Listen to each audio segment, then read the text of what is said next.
Okay. Okay, here we go.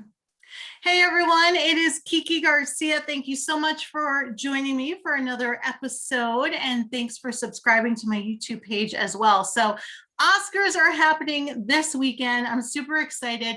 I tried to see as many of the movies as I could, and I have a very special guest today. It is Glenn Frankel. He wrote a book, Shooting Midnight Cowboy, and he joins us today from Virginia. Good morning. How are you today?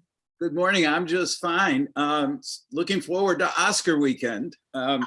Be a different kind of weekend than usual, but in anticipation. I know. I almost wore a tiara today because I was gonna be like I'm all dressed up for my Oscars, but I said I'll wait till Sunday. I'm gonna get dressed up on Sunday when I watch. Yeah, you know, I always tease my kids and thinking, well, maybe this year I'll win an Oscar of something. And kids are very cruel. They point out that I actually have not been in a movie or been involved in making a movie, but you know, hope springs eternal. You got this in you. You've got an Oscar in you, I could tell. Right, that's what I tell them. They don't believe me though. Glad you do. So, okay, we have a lot of different movies this year. What do you think which one do you think is gonna come out on top? I mean, there's so many. I'm gonna be honest. I tried to watch Mank. I couldn't do it. I got halfway through and I'm like, this is driving me crazy, which probably means it's gonna win everything. No.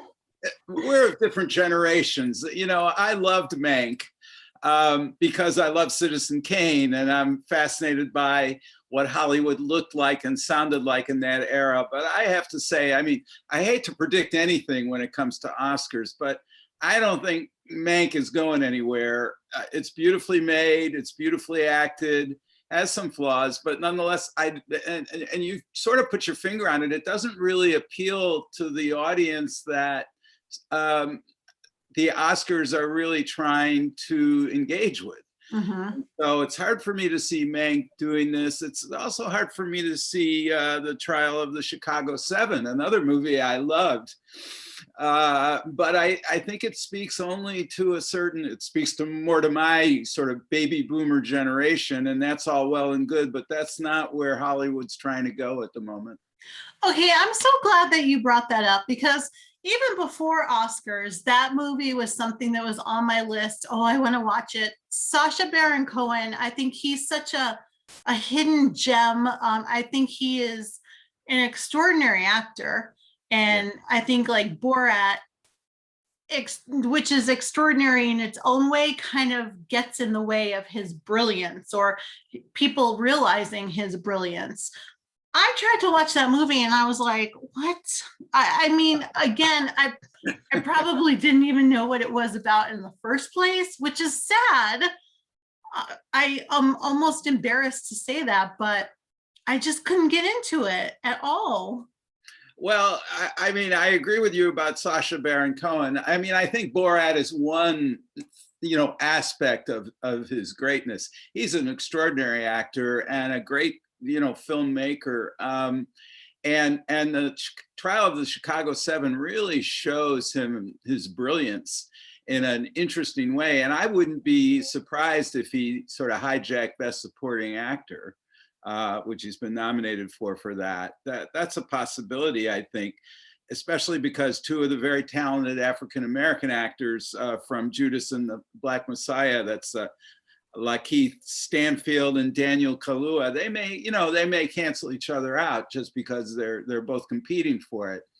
But again, I think that's the kind of movie somebody like me loves. And I mean, I'm not trying to cancel myself out here, but I'm an old white guy, and that's not where the Oscars are going this year. I'm pretty sure of that. Mm-hmm. Now, Sound of Metal. What did you think of that? Well, I thought that was a stunning movie. I'd be surprised if it gets too far, just because it's got to defeat so many other things. And here I go again predicting things when that's crazy. I mean, Mank and Chicago 7, I can rule that out for various reasons. Perhaps rule those two out. But boy, Sound of Metal is really a stunning film, but it would be a dark horse here in Mhm. up against the ones it's up against. So we'll see. It was really good. It was just so it broke my heart. My heart was broken at the end of that movie. Yeah, exactly. It's Mhm. sort of, it's a very modern movie, and yet at the same time, it speaks to the most enduring human emotion, or one of them, which is vulnerability, which is, Mhm. and trying to find a way in the world when the world is changing on you. And I do think that touches a lot of people. So, we'll see. Maybe we'll be surprised. Right. So, okay, I know Madland. What did you think of that? Well, I knew I was supposed to love it, and I Mhm. certainly love Frances McDormand, who is one of our great actors. And everybody, the inside betting is that that's going to walk away with Best Picture and Best Actress, and maybe a few other things, and Best Director. Mhm. And it's certainly an innovative, fascinating look at something. Does what great movies are supposed to do, I would say. Take us somewhere we don't ordinarily go, put us in a world we most of us don't know much about, and then identify the sort of common humanity of its own characters and the links between the connectedness between them and us. Mhm. This is what great movies always try to do, in my opinion, and they do it beautifully there. So that's the sort of, the favorite for sure. So we'll Mhm. see. What did you think? I found it very interesting. The thought of living minimal and not having like all my things because they're just things and just having what you need is fascinating to me. I'm not in a space yet to accept that, but it is a thinker. Like, what do we really need? What are our basic needs? My dad recently passed away in December, and it's like a house full of stuff that I know was important to him, but he didn't share enough stories with me to know what everything means. And it got me thinking about my future. I don't want my kids to have to worry about a house full of craziness. And it's just interesting how they just go from place to place. And I don't know, I'm fascinated by it. I would like to try it for like a year and see how I did. Well, you see, that's a classic American theme, though, isn't it? And the movie being set out in the West, where we've always, tried to reckon with what it means to be an American and what it means to live in this gigantic space. Is another enduring movie theme. I mean, we can go back to John Wayne and John Ford and Monument Valley and see some of that. And it's beautifully filmed. So I'm sorry to hear about your dad, but I know exactly what you mean. When my dad passed away, again, I was confronted with all these things, and I do think about that, and for my children. So it's got really interesting universal themes involved in it, but it's very American, and I think that combination is going to give it a real edge here. Well, I think that's it too. It's shedding a light on things that you don't see every day. You don't realize that there's people who lose their house when a business, like we had Intel here in Rio Rancho. Now, luckily, we have enough other things, but Rio Rancho was built around Intel. Intel, there's like a skeleton crew there now. What about all those people? I mean, and they were well educated. They weren't, day workers. They were well educated people who are kind of misplaced now. And I don't think as a society we like to look at that. We like everything shiny and new and bright, and we kind of turn our backs on people who are struggling. Well, that's true. And economic disruption has been one of the themes of this decade. And it raises all kinds of questions about the future. Because so many people, as you point out, have been affected by economic disruption, not just the usual sort of folks who are always the victims of this, but it's really seeped into the middle class and well-educated people in a very interesting way. So that adding that extra sort of socioeconomic meaning is one of the things that makes this movie so fascinating. Mm-hmm. Now, Judas and the Black Messiah, I have not seen yet. So what can you tell us about this? Well, this is a film that dates back to the same time period as the Chicago 7 movie, the early 1970s. And Fred Hampton, a very young 21-year-old leader of the Black Panthers in Chicago, he's got a walking part, incidentally, on the Chicago 7 movie. Oh. This is a movie about him and about another man, African-American man who's in the Panthers, but who's been placed there as, as an informer for the FBI. So you have, again, this sort of classic theme of betrayal of a prophet who's under fire. The FBI is out to get Fred Hampton because they're scared of him. They think he's going to lead a Black revolution. And of course, in the end, he's murdered by a combination of FBI and police in Chicago during this extremely raw moment when the country is going through a nervous breakdown about politics, about the Vietnam War, about, Black revolution. All these things are churning. It's the same, just to plug my own book for a minute, it's the same era as Midnight Cowboy, which is also a very sort of barrier breaking moment that reflects in part this sort of great anxiety in the country about who we are. In a lot of ways, that movie, Judas and the Black Messiah, has a lot to say to us now because we're going through another moment, obviously more than a moment, an era of political anxiety. And we've got huge divisions. We're not just having the usual polite political arguments. The two sides in the argument we're in today almost see this as an existential moment for each of them, and the country's at stake. It's not your ordinary, let's sit around the dinner table and argue about, who to support. It really is I don't want to call it a war, but it certainly is a crisis. And that's exactly what was going on in the early 70s. And this film, Judas and the Black Messiah, captures the spirit of that in an interesting way. So if the movies are looking, and if the Oscars are looking to award a racially conscious, sensitive movie that raises issues about law enforcement in the Black community, that raises issues about who has legitimate claims, this movie speaks to all of that.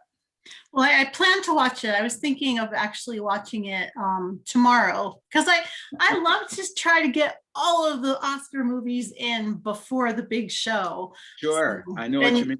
And now that we can watch everything at home, it's kind of making it easier to do. But that raises a really interesting question, Kiki, beyond who's going to win. How do we even watch movies these days? How do the Oscars present themselves? What's our relationship to movies? I mean, even before the pandemic, many of us weren't going to theaters. I was, because that's the way I've been watching movies for 60 years. Yeah. But this is a crisis moment for Hollywood because its relationship to the audience and the means by which it even tries to reach an audience is undergoing enormous stress. And there's economic stress in the business, that results from this. And the Oscars themselves, I mean, we'll see on Sunday night, they're not going to be in the big auditorium all dressed to the nines. They're going to be sitting in little groups here and there or at home. I think this is the Oscars always reflect the era that they are made in, that they cover, sometimes consciously, sometimes subconsciously, but this one's going to be right out there in our faces. I'm also curious to see, since we're talking about the show itself, what the audience, what the at-home audience is going to be like. Because I know the CMAs, Country Music Awards, were just this past weekend. It was the lowest ratings ever. They beat everything else, but I mean, it was the lowest ratings ever for that particular show. Do you think as a society, we're kind of over award shows? Well, we're over pandemic award shows where everybody's sitting, for sure. I think it does speak to a certain disaffection that we have. These things are so important to these industries, though. I mean, the Oscars are not just a chance to reward the movies that people like. It's an economic moment for the industry to remind everyone, hey, we're still really important. I think this thing, more than speaking to the question of whether we're over prize, award shows, is whether we're over the industries themselves. Because Oscar night is so bound into Hollywood. Mhm. And Hollywood is so based on mass audiences. And where is the mass audience anymore? I mean, we've just been talking about, there are a couple of movies you like or that don't speak to you at all. Mhm. And the same with me. We're so divided now. It's not like there's one movie or one thing we all agree on and feel good about. The audience, partly because of digital media, partly because of politics, all kinds of reasons, is really in little like pie chart, slices. Mhm. And there's nothing that really unites us. And that's true politically, but it's also true culturally. And so Hollywood's always found a way to adjust to these kinds of changes. And I imagine they'll figure out a way with this. But it's a real crisis moment for everyone who likes to put on an award show. They're all wondering, what's our real future going to be? Right. And of course, the streaming services as well. Do you think things like Netflix movies and HBO Max and things like that, are they going to start being accepted? I believe some of these movies were specifically made for streaming services, but I don't particularly like how they kind of poo-poo the streaming services because they're making powerful movies too. Oh yeah, I mean, look at what Netflix has, risen from a time when you used to get your little DVD, In the right? mail. That wasn't very long ago. No. I mean, we're talking less than a decade. I remember getting those things. I remember going to Blockbuster, all that. And look what's changed. I mean, change has come so quickly, and it's overwhelmed things. And it's not surprising that it takes, a large, gigantic industry like Hollywood is slow to move. The institutions always follow where people lead it and where change, innovation takes it. And so, but Netflix, I mean, the issue of whether Netflix financed movies are going to be acceptable for Oscar, that issue's over. I mean, that was settled a couple of years ago when Martin Scorsese and Quentin Tarantino came along. That's where we are now. And there's no going back from that. Whether Netflix will continue to dominate the way it does now, and Amazon, Amazon was dominating. Now Netflix has sort of taken the lead. Hulu, I'm turning on Hulu to see some of these movies like Nomadland. So yeah, I mean, the legitimacy of these things is beyond question at this point. The real question is, where's the money? Where is Hollywood going to get the money to make the kind of products that they want to make? I mean, the cost of the superhero movies was one thing when you could, fill a theater and charge so much money and IMAX and do all that. That money isn't really there right now. And so in that way, and Netflix isn't going to get it. Because of its system. And so this is a big economic issue that they haven't solved yet. So I want to talk about one more movie before we talk about your book, because I want you to talk about your book as well. Okay, two more. The Father. I haven't watched that for obvious reasons because I don't know how sad it's going to be or where it's going to take me. But I can't imagine a movie with Anthony Hopkins not being just so powerful. Well, I confess, I've read about it. I haven't seen it yet either, but I love Anthony Hopkins, and I've read interviews with him especially. And, and he's supposed to be terrific in this movie. And so is Ms. Coleman, who plays his daughter. Her. I mean, Olivia Colman, who's, absolutely one of the great actors of our time. He's proven that already. So you have these two wonderful actors.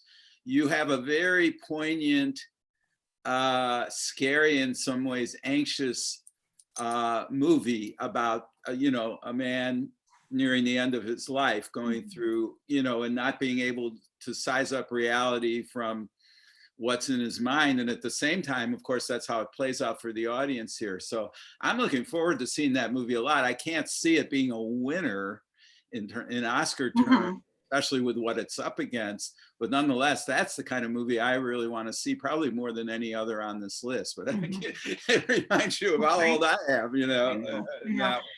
The other one is Promising Young Woman, which I just watched that last week. And personally, I feel like it's a movie that everyone should watch, because I just think it should. And I feel kind of sad that it's not bringing up conversations of responsibility and how much you are responsible for a negative action when you know what's going on.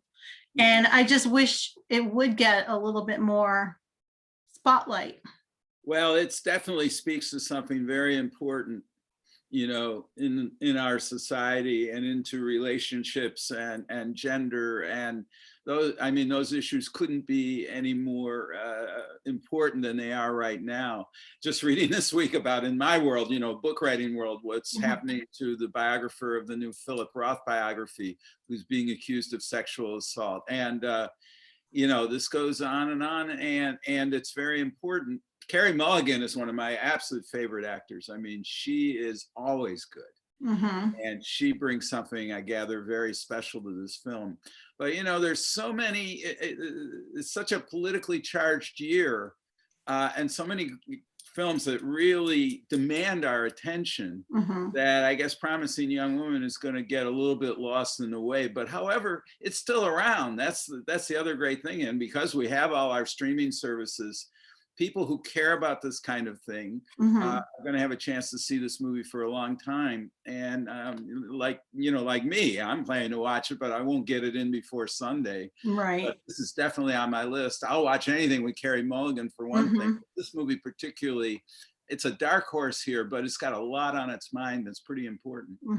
So, okay, in your opinion, no pressure, who do you think is walking away with the Oscar on Sunday? Oh gosh. Well, Nomadland is the odds-on favorite here, and it's a little hard to see who's going to beat it. We haven't talked about Minari, which you know, it's a wonderful little movie and could surprise us all, because it's very American too in its theme, and you know, and Asian Americans have been overlooked for a long time. This movie speaks to that. It's about the things that are important, but it's also about, you know, going somewhere and trying to reinvent yourself, and nothing could be more American than that. So that's my dark horse. I guess I'd put Nomadland in the lead, but you know, but a movie like Minari might surprise all of us. I love it. Okay, now I want to hear about you. What's this book all about? I want to know everything. Well, I don't know if you've ever seen Midnight Cowboy. It came out way back in 1969 with Jon Voight and Dustin Hoffman. You haven't seen it, have you? You know, I don't think so, but I remember, no, I think it was Coming Home. I remember yes, where Jon Voight walks into the ocean. Well, it's not Jon Voight, it's Bruce Dern, the supporting actor. Jon Voight plays the lead, who can't walk into the ocean because he's a paraplegic Vietnam War veteran. But he finds love with Jane Fonda, character, who happens to be married to the Bruce Dern character. But you know, we'll let that go. But this Midnight Cowboy is Jon Voight's first movie, and he's fabulous in it. He and Dustin Hoffman play a pair of lonely sort of losers in New York. And Jon Voight plays Joe Buck, a young Texan who's come to New York to become a male hustler. He's a very lonely sort of figure. His mother has abandoned him. His grandmother neglects him. His sexuality has been abused in many ways. And he's going to make it in New York. He buys a cowboy outfit and comes to New York, and he thinks he's going to service middle-aged, affluent women. But there aren't many of those walking around in Times Square looking for male hustlers. So he ends up servicing more lonely, middle-aged gay men who are on 42nd Street. And Dustin Hoffman plays this figure, this sort of con man, disabled, tubercular, you know, outcast type guy. Ratso Rizzo is his name. And the sort of partnership between these two guys, who first they're very wary of each other because Ratso cons Joe out of $20 early in the movie. But eventually they form this sort of interesting partnership totally based on need. They're two of God's loneliest people, but they're in New York. They're penniless. They're basically homeless, and they've got nobody to rely on, and winter's coming. And so it's a bleak movie in many ways, but it's got some comedy in it. You know, Joe Buck is the sort of country mouse coming to the big city, and you know, Dustin Hoffman's the city slicker in a way. They're beautiful actors. I mean, they do a wonderful job. And this was a great movie of my, you know, teenage years. It was groundbreaking, both in terms of its depiction of gay and straight sex, of the adult themes in it. It was rated X originally, which was stunning. And in the early days of the rating system, they'd just gone over from the old, what was called the production code of censorship, where you couldn't even show a husband and wife in bed together, to, you know, a rating system that allowed for more adult themes and more complex stories. And like today, where we're talking about the transitions in Hollywood and how difficult things are economically, and you know how Hollywood is trying to reflect the political reality we're in now in terms of gender and race and all of these issues. Well, 1969 is that as well, totally. And so Midnight Cowboy is a really groundbreaking movie. I always loved it, and my books are about the making of a great movie, but also the way that that movie reflects the era it was made in. And Midnight Cowboy does that quite wonderfully. So I had a really good time. I talked to Hoffman and Voight about what they did 50 years ago. Wow. Especially about working together, you know because this isn't just one performance. These are two guys. Both of them trained New York actors who'd never really made it big in movies until Hoffman's in The Graduate of a couple of years earlier. And they challenge each other and they work together on it, and they do a lot of improv in the rehearsals that gets built into the movie. There aren't two men in a starring role who are better than these two. And so it was really interesting to see how much they enjoyed doing it, how challenged they were by it, how much respect they have for each other and for the director, a guy named John Schlesinger. And I just tried to capture all of that. And this is a movie, you know, I described it. It's a pretty bleak movie. Nobody expected this to do well at the box office. But it actually did very well. And then it went on and it won Best Picture in 1970. And Best Director for John Schlesinger, and Best Screenplay. So it was a major critical hit, it was a major box office hit, and it really was a barrier-breaking thing in all kinds of ways. Well, I look forward to, I'm going to watch the movie first, and then I'm going to read your book, because you sold me. It sounds good. And I mean, really, you can't go wrong with Richard Dreyfuss. Yeah, but there's no Richard Dreyfuss. Oh, I mean, I always get those two mixed up. Hoffman and Dreyfuss? Why? That's so because weird. They're both short Jewish guys, like me. Oh my God, that's so funny. I don't know why I do that. Hoffman's older though. Hoffman's in his 80s now. Dreyfuss is more my age. But yeah, they're both wonderful actors, and they're both character actors. Right. You know, they're not your standard movie good look, you know, they're not Robert Redford or, you know, or Cary Grant. They are these more ethnic, they you know, and they're real actors. And Hoffman paved the way for a guy like Richard Dreyfuss. Hoffman's the first one. When we see Robert De Niro or Al Pacino or these guys who come later, they're all following after Hoffman, who changed the whole image of what a movie star could look like. Right. And that a movie star had to be a really good actor as well. I loved working on this book because I got to talk to these people.